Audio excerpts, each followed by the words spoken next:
इस पार्ट में हम लोग सेल मेम्ब्रेन पढ़ रहे हैं। तो सेल मेम्ब्रेन दोस्तों क्या होती है? देखिए, अरे भाई साहब, सेल मेम्ब्रेन कुछ नहीं है, एक प्रोटेक्टिव शीट है। क्या है? प्रोटेक्टिव शीट है, मतलब प्रोटेक्शन है। किसका काम है? सबसे बाहर ही बाहर जो सेल को पूरा ढंग से सराउंड कर रही है ना, वो है भाई सेल मेम्ब्रेन। तो एक प्रोटेक्टिव शीट है जो कि सेल बॉडी को एनवलप कर रही है। इसको कई लोग प्लाज्मा मेम्ब्रेन बोलते हैं। जिनको ज्यादा खुजली होती है वो प्लाज्मा लीमा भी कह देते हैं कई बार लीमा पसंद है उनको, इसलिए वो प्लाज्मा लीमा भी कह देते हैं कई बार। ओके, अच्छा, तो इसका एक काम और होता है। जैसे मान लो कि ये सेल है ना, इसमें ये न्यूक्लियस हो गया। अब ये जो सेल मेम्ब्रेन अपनी, ये सेल मेम्ब्रेन जो है ना, ये क्या कर रही है? ये ईसीएफ को और आईसीएफ को सेपरेट करने का काम भी कर रही है। मतलब ये fluid outside the cell, extra cellular fluid, और fluid inside the cell, intra cellular fluid को ये सेपरेट करने का काम भी कर रही है। गोला ऐसे बना रहा हूँ, कोई इसका महत्व नहीं है, ऐसे टाइम पास के लिए। आगे देखिए, ये सेमी परमिएबल नेचर की होती है। कुछ लोगों को जाने देती है, क्रॉस करने देती है, कुछ को नहीं क्रॉस करने देती। It is semi permeable in nature. और इसकी जो थिकनेस है 75 से 111 आर्मस्ट्रांग तक होती है। या फिर अगर हम लोग बात करें गाइटन के हिसाब से 7.5 से लेके 10 नैनोमीटर तक होती है। 7.5 से आई एम एक्सट्रीमली सॉरी, थोड़ा जुकाम है ना, इसलिए ऐसी दुर्गति हो रखी है। तो 75 से लेके 111 आर्मस्ट्रांग आप याद कर सकते हो, या फिर 7.5 से लेके 10 नैनोमीटर। अगर आपको वो भी है तो आप ये याद कर लो, 7.5 से 10 नैनोमीटर। आगे आते हैं हम लोग कंपोजिशन ऑफ सेल मेम्ब्रेन। देखिए, अगर हम लोग सैम्बुलिंगम की बात सुने तो प्रोटीन, कार्बोहाइड्रेट, लिपिड, तीन चीजें हैं सेल मेम्ब्रेन में। तीन टाइप ऑफ सब्सटेंस से मिलकर बनी है सेल मेम्ब्रेन। अब यहाँ पर आप अगर कंपोजिशन देखेंगे तो प्रोटीन 55%, लिपिड 40% और कार्बोहाइड्रेट 5% है, अकॉर्डिंग टू सेम्बुलिंगम सर के हिसाब से। ठीक है, लेकिन गाइटन में जो लिखा हुआ है वो मैं आपको बता देता हूँ। वो मैंने आपको एक्स्ट्रा यहाँ पे ऐड कर लिया, क्योंकि मैक्सिमम जगह पे क्या कहते हैं, गाइटन को थोड़ा स्टैंडर्ड मानते हैं। तो इसलिए वहां क्या लिखा हुआ है? वहां पे ये लिखा हुआ है भाई 55% तो ये प्रोटीन है। चलो, ये तो सेम है। फिर 42% हमारे लिपिड्स है, और कार्बोहाइड्रेट मात्र मात्र जनाब 3% है। कितना है? 3% है, सिर्फ 3%। यस, 3%, सिर्फ 3%। यस, 3%। तो प्रोटीन कितना है? अच्छा, आपको कोई जनरल क्वेश्चन पूछे वाइवा में, बोले कि सबसे ज्यादा क्या होता है सेल मेम्ब्रेन में, तो बच्चे कई बार क्या सोचते हैं कि भाई सेल मेम्ब्रेन वो लिपिड में ना अरेंजमेंट सोचते हैं कि ऐसे वो हेड टेल वाला अरेंजमेंट, की लिपिड मॉलिक्यूल्स ऐसे अरेंज होते हैं। तो और प्रोटीन तो बेचारे बीच बीच में आते हैं, इंटीग्रल प्रोटीन और पेरिफेरल प्रोटीन। तो प्रोटीन कम होता है और लिपिड ज्यादा होता है। बट नहीं है, परसेंटेज को याद रख के चलना, लिपिड कम होता है। लिपिड 42% ही है, और प्रोटीन कितना है? 55% है भाई, डायरेक्ट 55%। ये मिट गया भाई। कितना है? 55% ओके कितना है? 55%। और ये कितना है? 42%। मात्र मात्र 42%। और कार्बोहाइड्रेट तो बहुत कम है, 3%। सिर्फ और सिर्फ 3% है, सिर्फ और सिर्फ 3% है। अच्छा, फर्दर अगर आपको कोई पूछे कि प्रोटीन कितना, भाई इंटीग्रल दो टाइप का होता है, इंटीग्रल प्रोटीन और एक पेरिफेरल प्रोटीन। फिर आपको कोई पूछने लगे, यार इतना कौन पूछता है भाई, फिर भी कोई पूछने लगे भाई फोस्फोलिपिड कितना, 25%, और कोलेस्ट्रॉल कितना, 13%, अदर जो लिपिड्स है वो 4 होते हैं। ये तो बहुत इंपॉर्टेंट है। जब मैं वाइवा दे रहा था तो मेरे से तो परसेंटेज पूछा था, अब आपका पता नहीं, तो याद रख लो। तो लिपिड कितना है? 42%। कितना है? 42%। ठीक है, और इसमें कौन कौन से लिपिड आता है? फॉस्फोलिपिड आता है 25%, कोलेस्ट्रॉल आता है 13%, और अदर्स बाकी आते हैं 4%। ठीक है, तो कार्बोहाइड्रेट 3% होता है, और कार्बोहाइड्रेट में दो कंपोनेंट, ग्लाइकोप्रोटीन और एक ग्लाइकोलिपिड। That's it. बहुत आसान है, बहुत आसान है। ठीक है, तो अब एक रिटन का क्वेश्चन मैं आपको यहाँ पे बताता हूँ। Draw and label structure of a typical cell membrane. तो ये एक बहुत बार रिपीटेड क्वेश्चन है। सेल मेम्ब्रेन का स्ट्रक्चर ड्रॉ करना आता है, उसके बारे में लिखना आता है, प्रोटीन या इसकी कंपोजिशन लिखनी आती है, कौन सा क्या प्रोटीन होता है, कौन सा क्या लिपिड होता है, ये सब आता है। तो स्ट्रक्चर ऑफ सेल मेम्ब्रेन पे शॉर्ट नोट भी आता है कई बार, तो ये एक बार देख लेते हैं। तो on the basis of structure, जो हमारी सेल मेम्ब्रेन है, इसको हम लोग यूनिट मेम्ब्रेन कहते हैं, या एक 3 लेयर्ड मेम्ब्रेन कहते हैं हम लोग। ठीक है, 3 लेयर कौन सी? ऐसा माना जाता था पुराने समय में दोस्तों कि एक तो भाई एक सेंट्रल वाली इलेक्ट्रॉन ल्यूसेंट लेयर होती है और एक हमारे पास दो जो है वो इलेक्ट्रॉन डेंस लेयर्स होती है। तो हमारे पास एक तो सेंट्रल इलेक्ट्रॉन ल्यूसेंट लेयर और दो इलेक्ट्रॉन डेंस लेयर, ठीक है। ऐसा कुछ होता है कि लिपिड वाली लेयर, ये जो इलेक्ट्रॉन ल्यूसेंट है लिपिड लेयर है और जो इलेक्ट्रॉन डेंस है ये प्रोटीन लेयर है, ठीक है। तो सेंट्रल लेयर जो है वो लिपिड की है, इलेक्ट्रॉन ल्यूसेंट वाली, ठीक है, जो लिपिड सब्सटेंसेस से बनी है, और अदर टू लेयर्स जो है ये प्रोटीन लेयर्स है हमारे पास, जो प्रोटीन से बनी है। और यहाँ पे कुछ कार्बोहाइड्रेट्स भी होते हैं। ये इसका बेसिक कुछ हो गया स्ट्रक्चर के बारे में बताने का। फिर बाकी ये भी आपको ऐड करना है ऊपर वाला कंपोजिशन भी, जब आप आंसर लिखोगे तो। स्ट्रक्चर ऑफ सेल मेम्ब्रेन, देखिए मैं आपको बोलूंगा कि ये जो शुरुआत के मॉडल्स हैं, डेनिली डेविसन मॉडल आ गया, फिर उसके बाद में आपको यहाँ पे इसी के जस्ट नीचे हम लोग पढ़ेंगे यूनिट मेम्ब्रेन मॉडल। ये सब काम के नहीं है, पुरानी बातें हैं, इनको कोई मानता भी नहीं है। तो इनका क्या सीन है, देखिए जो डेनिली डेविसन मॉडल है, जो हमारा डेनिली डेविसन मॉडल है, ये पहला फर्स्ट बेसिक मॉडल है सेल मेम्ब्रेन को समझाने के लिए। तो ये 1935 में आया था, बहुत लॉन्ग अगो। और ये ऐसा मॉडल है, इट बिलीव्स बेसिकली कि जो मतलब एक लिपिड है, दीज आर मतलब the membrane is actually a sandwich of lipid, मतलब जिसको प्रोटीन कवर कर रहे हैं दोनों साइड से, जैसे बीच में लिपिड हो गया और ऊपर नीचे से ऐसे प्रोटीन कवर कर रहा है। ये हमारा डेनिली डेविसन ने बोला था कुछ इस टाइप से, ठीक है। सैंडविच या डेनी डेविसन मॉडल, अभी देखो दोनों तरफ प्रोटीन है ना, और ये लिपिड है। तो ये sandwich of lipid covered by protein on the both sides, ठीक है, ये समझ आया। अब यूनिट मेम्ब्रेन मॉडल ये थोड़ा बाद में है 1957 में। ये थोड़ा और माइक्रोस्कोपिक स्टडी करके थोड़ा सा इसको और डिटेल में बता दिया, लेकिन बात तो उन्होंने भी वही बोली, outer protein layer, inner protein layer और लिपिड बाइलेयर है बीच में, ठीक है। बट थोड़ा सा ये डिटेल था। फिर फ्लूइड मोज़ेक मॉडल आया, जो सबसे इंपॉर्टेंट 1972 में दिया था ये। एस जे सिंगर और नाइकलसन ने प्रपोज किया था fluid mosaic model. Fluid mosaic model, उनके अकॉर्डिंग बात ये थी दोस्तों कि जो मेम्ब्रेन है it is a fluid with mosaic of protein, मतलब मेम्ब्रेन में लिपिड प्रेजेंट है जो कि फ्लूइड नेचर का होता है, एंड जो प्रोटीन्स है they are present in form of a mosaic. अब देखो मोज़ेक का मतलब क्या होता है, ये एक पैटर्न होता है। Mosaic means a pattern which is form by arrangement of different coloured pieces of, जैसे स्टोन है ना, टाइल या ग्लास के ऐसे अलग अलग कलर में ऐसे पीसेस अरेंज कर लेते हैं ना ऐसे अलग अलग, तो वो एक मोज़ेक होता है, ठीक है। पैटर्न बनना है, एक पैटर्न। तो एक पैटर्न में हमारे प्रोटीन्स प्रेजेंट हैं in the fluid lipid layer, okay, so according to them membrane is a fluid with mosaic of the proteins like this, ठीक है। in this model proteins are found to float in lipid layer instead of forming layers of sandwich type model। ऐसे layer बनाने की बजाय इन्होंने ये कहा कि जो प्रोटीन है वो क्या करता है, वो फ्लोट करता है इन द लिपिड बाइलेयर, वो फ्लोट करता है, ठीक है। ऐसी कुछ स्ट्रक्चर है, ये आप बचपन से देख रहे हो, बहुत आप इस चीज से वाकिफ हो यहाँ पे, ठीक है। उसके बाद में लिपिड लेयर के बारे में बात करते हैं। तो सेंट्रल लिपिड लेयर ये बाइलेयर्ड होती है, एक्चुअली जो लिपिड का जो कंपोनेंट है वो बाइलेयर फॉर्म में प्रेजेंट होता है, ठीक है। इसके इसके बारे में एक सबसे जो जरूरी बात है वो ये दोस्तों कि लिपिड लेयर जो है ये फ्लूइड नेचर की होती है। किस नेचर की होती है भाई, फ्लूइड नेचर की होती है। It is fluid in nature, not a solid structure, ठीक है। ऐसा कुछ है कि ये हेयर पिन जैसी स्ट्रक्चर है, इसके दो कंपोनेंट है, एक तो फॉस्फोलिपिड, मेजर लिपिड कौन कौन से हैं, फॉस्फोलिपिड, और एक है कोलेस्ट्रॉल, ठीक है।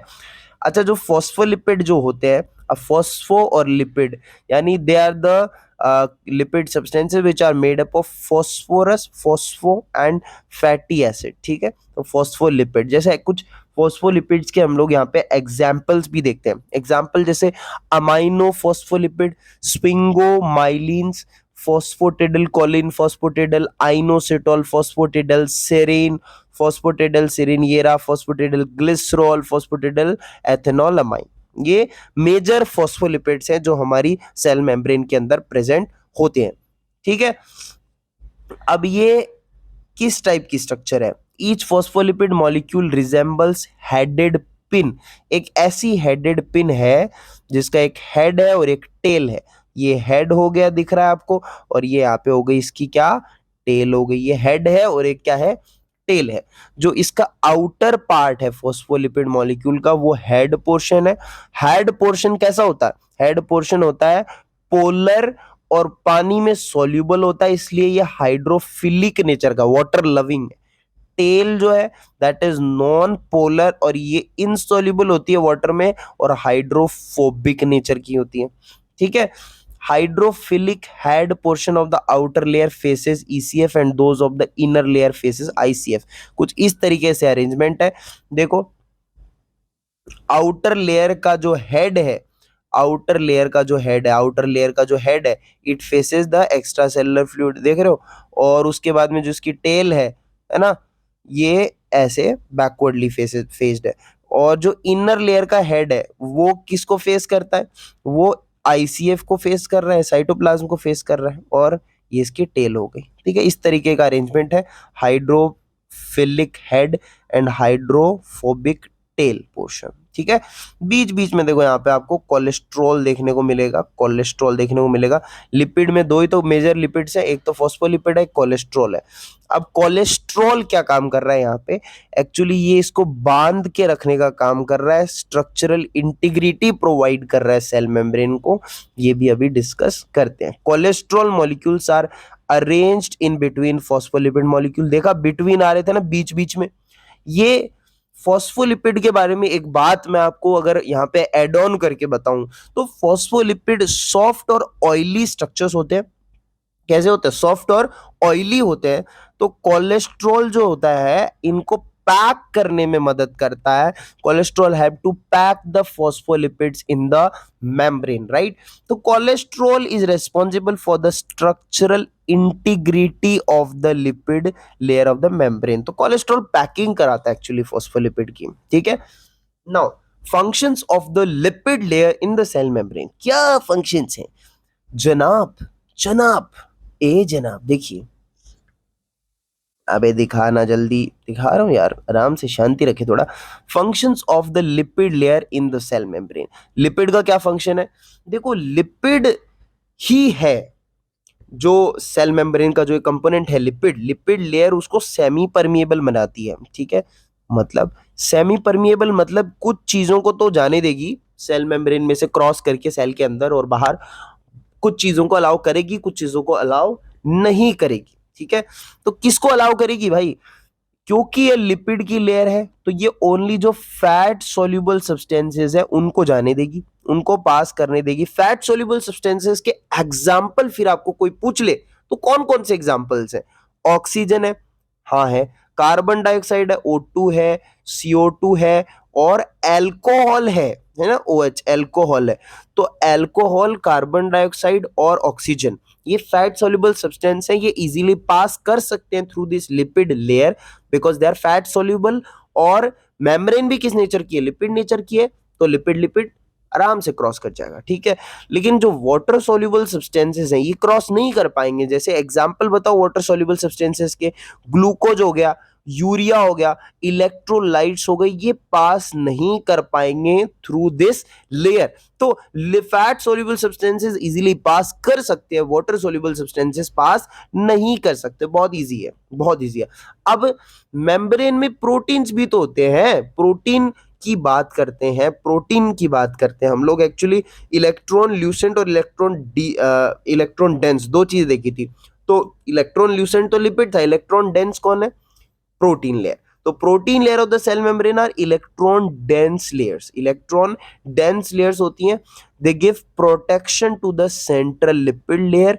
Protein substance present in these layers are mostly glycoprotein, जो कार्बोहाइड्रेट के साथ बाउंड होकर प्रोटीन प्रेजेंट होते हैं, है ना। प्रोटीन अगर हम लोग क्लासिफाई करना चाहें तो हम लोग दो कैटेगरी में क्लासिफाई करेंगे, एक तो इंटीग्रल प्रोटीन, एक पेरिफेरल प्रोटीन। इंटीग्रल प्रोटीन का दूसरा नाम, इसको हम लोग ट्रांस मेम्ब्रेन प्रोटीन भी कहते हैं, क्योंकि इंटीग्रल प्रोटीन पूरी मेम्ब्रेन को ट्रांसफर्स करके अंदर तक जाता है, पूरा through out the membrane present होता है ना। जैसे ये सेल मेम्ब्रेन है, इसके पूरा अंदर ऐसे घुसा होगा इंटीग्रल प्रोटीन। ठीक है, और पेरिफेरल प्रोटीन वो पेरीफेरी में प्रेजेंट है, तो मेम्ब्रेन पेरिफेरल मेम्ब्रेन प्रोटीन भी इसको हम कहते हैं। ओके, अब एक एक करके इनका डिस्कशन करते हैं। सबसे पहले इंटीग्रल प्रोटीन।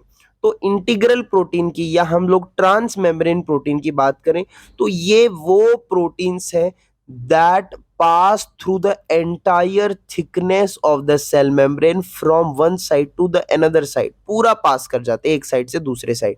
ये देखो कुछ इस तरीके से यहाँ पे मैंने बना रखा है ना, एक साइड से दूसरे साइड पूरा पास कर जाते हैं। एग्जाम्पल बता दो कुछ इंटीग्रल प्रोटीन्स के, जैसे cell adhesion proteins, cell junction proteins, some carrier transport proteins है ना, channel proteins, some hormone receptors, antigen, some enzymes, these are integral protein के कुछ एग्जाम्पल। ठीक है, एक्चुअली अगर हम लोग इसकी स्ट्रक्चर देखें इंटीग्रल प्रोटीन की, तो they consist of two hydrophilic ends, दो हाइड्रोफिलिक एंड्स होते हैं इसके पास, और separated by an intervening hydrophobic region. ये इंटरवेनिंग, ये जो रीजन है, ये जो मैं हाईलाइट कर रहा हूँ, ये इसका हाइड्रोफोबिक रीजन है, और जो इसके दोनों एंड्स हैं ये कैसे हैं, ये हाइड्रोफिलिक हैं, ये हाइड्रोफिलिक है। ठीक है, तो that is the basic structure of this integral protein. Peripheral protein पे आ जाते हैं। पेरिफेरल प्रोटीन्स और the peripheral membrane proteins are the proteins which are partially embedded. कैसे? Partially embedded in outer and inner surfaces of the cell membrane, या फिर तो outer surface पे प्रेजेंट होंगे या इनर सरफेस पे प्रेजेंट होंगे, बट पार्शियली एम्बेडेड हो सकते हैं ये, है ना। They do not penetrate the cell membrane, cell membrane को पेनिट्रेट नहीं करेंगे पूरा। पेरिफेरल प्रोटीन्स लूजली बाउंड होते हैं विद द इंटीग्रल प्रोटीन्स और the lipid bilayer, loosely bound होते हैं या फिर तो इंटीग्रल प्रोटीन्स के साथ या फिर लिपिड बाइलेयर के साथ। एग्जाम्पल देखिए, प्रोटीन्स ऑफ द साइटोस्केलेटन, है ना, और माइक्रोफिलामेंट, माइक्रोट्यूब्यूल, इंटरमीडिएट फिलामेंट, ये proteins of the cytoskeleton, these are peripheral protein. Some carrier transport proteins and some enzymes, these are peripheral proteins. Functions क्या होते हैं प्रोटीन्स के सेल मेम्ब्रेन के अंदर? फंक्शन क्या हुआ? एक तो देखो स्ट्रक्चरल इंटीग्रिटी प्रोवाइड करना सेल मेम्ब्रेन को, ये फंक्शन बहुत इंपॉर्टेंट है, ये बहुत बार पूछा जाता है यहाँ पर रिटन एग्जाम्स में, वाइवाज में, so it's very important, you must know the functions of the cell membrane में जो प्रोटीन का फंक्शन है वो पता होना चाहिए। दूसरे नंबर में हमारे पास है चैनल प्रोटीन्स की तरह ये काम करते हैं। तो चैनल प्रोटीन्स की तरह काम करते हैं, तो चैनल क्या काम करेगा? हेल्प करेगा ना मूवमेंट में, डिफ्यूजन में हेल्प करेगा, diffusion of water soluble substances like glucose and electrolytes. Obviously जो लिपिड सॉल्युबल सब्सटेंसेस है वो तो आराम से मेम्ब्रेन को क्रॉस करके जा ही पा रहे हैं, बट वाटर सॉल्युबल कैसे जाएंगे? इन चैनल प्रोटीन्स के थ्रू जाएंगे। कैरियर और ट्रांसपोर्ट प्रोटीन का काम करते हैं, help in the transport of substances across the cell membrane by means of active और पैसिव ट्रांसपोर्ट। पंप की तरह काम करते हैं, some carrier protein act as pump which by the ion exchange actively across the membrane, ये help करते हैं। Receptor proteins की तरह काम करते हैं, रिसेप्टर की तरह, sites for the hormone and neurotransmitter. Receptor वो साइट है जहाँ पे न्यूरोट्रांसमीटर हार्मोन्स आके लगेंगे, रिसेप्टर हार्मोन रिसेप्टर या न्यूरोट्रांसमीटर रिसेप्टर कॉम्प्लेक्स बनेगा, फिर आगे एक्शन होगा, है ना। तो रिसेप्टर की तरह काम करना। एंजाइम की तरह काम करना, some protein molecule form enzymes and control the chemical metabolic reaction within the cell membrane. कुछ एंटीजन्स की तरह काम करते हैं, act as antigen, cell identification के लिए भी बहुत इंपॉर्टेंट है, and induces the process of the antibody formation, है ना। सेल एडहेशन मॉलिक्यूल और integral proteins are responsible for the attachment of cell to their neighboring cell or to the basal lamina। तो ये सेल एडहेशन में भी मदद करते हैं। यस और नो? इजी है ना? बहुत इजी है। कार्बोहाइड्रेट्स का क्या काम है? Carbohydrates of the cell membrane, देखिए some of the carbohydrate molecules present in the cell membrane are attached to proteins and form glycoproteins और proteoglycans। कार्बोहाइड्रेट डायरेक्टली ऐसे नहीं प्रेजेंट है, वो किसी के साथ प्रेजेंट है, जैसे glycoprotein in form of glycoprotein protein के साथ बाइंड करके प्रेजेंट है। कुछ कार्बोहाइड्रेट मॉलिक्यूल लिपिड के साथ बाइंड होकर ग्लाइकोलिपिड की फॉर्म में प्रेजेंट होते हैं। ठीक है, carbohydrate molecules form a thin and loose covering on the entire surface of the cell called glycocalyx. Glycocalyx किसकी बनी हुई होती है? कार्बोहाइड्रेट की। तो ये एक थिन और एक लूज कवरिंग बनाते हैं सेल मेम्ब्रेन के पूरा ऊपर, उसके over the entire cell membrane वो एक कवरिंग बनाते हैं जिसको हम ग्लाइकोकैलिक्स कहते हैं, which is a loose carbohydrate coat okay, तो ये ग्लाइकोकैलिक्स हो गया। फंक्शन ऑफ कार्बोहाइड्रेट, देखिए क्योंकि कार्बोहाइड्रेट जैसे मैंने यहाँ पे डायग्राम बनाया हुआ है, ये नेगेटिवली चार्ज मॉलिक्यूल्स होते हैं, तो they do not permit the negatively charge substances to move in and out of the cell. Obvious ही बात है, क्योंकि ये नेगेटिवली चार्ज है, कार्बोहाइड्रेट सेल के ऊपर किसकी लेयर है, ग्लाइकोकैलिक्स की। किसकी बनी हुई है ग्लाइकोकैलिक्स, कार्बोहाइड्रेट की। तो कार्बोहाइड्रेट नेगेटिवली चार्ज है, तो वो बाकी जो नेगेटिवली चार्ज मॉलिक्यूल्स आएंगे उनको क्रॉस नहीं करने देगा, रिपेल करेगा ना, लाइक डोंट मतलब लाइक तो रिपेल करते हैं। तो ग्लाइकोकैलिक्स इस चीज में मदद करता है कि भाई नेगेटिव चार्ज मॉलिक्यूल्स को परमिट नहीं करेगा to move in and out of the cell. तो glycocalyx from neighboring cell help in tight fixation of the cell with one another। Cell adhesion में इसका रोल हो गया, राइट। एक some carbohydrate molecule function as receptors for some hormone, example insulin receptor की तरह भी काम करते हैं कार्बोहाइड्रेट मॉलिक्यूल्स। अब ओवरऑल हम लोग सेल मेम्ब्रेन के फंक्शन देखते हैं। प्रोटेक्टिव फंक्शन, क्योंकि सेल मेम्ब्रेन बाहर प्रेजेंट है पूरा, तो प्रोटेक्ट करती है साइटोप्लाज्म को, ऑर्गेनल्स को, ठीक है।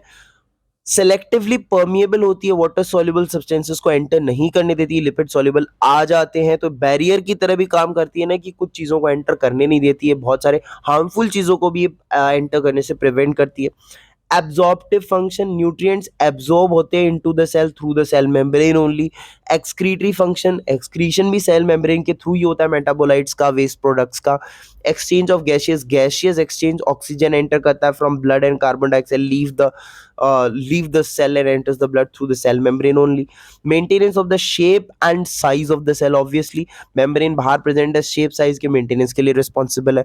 तो हमने एक चीज आपको बोली थी कि हम लोग 3 हेडिंग्स के अंडर हमारी सेल की पढ़ाई करेंगे, तो हमने उसमें से सेल मेम्ब्रेन वाली हेडिंग खत्म कर दी है। अब साइटोप्लाज्म वाली हेडिंग बची, तो वो मैं आपको अभी अगले वीडियो के अंदर बता दूंगा।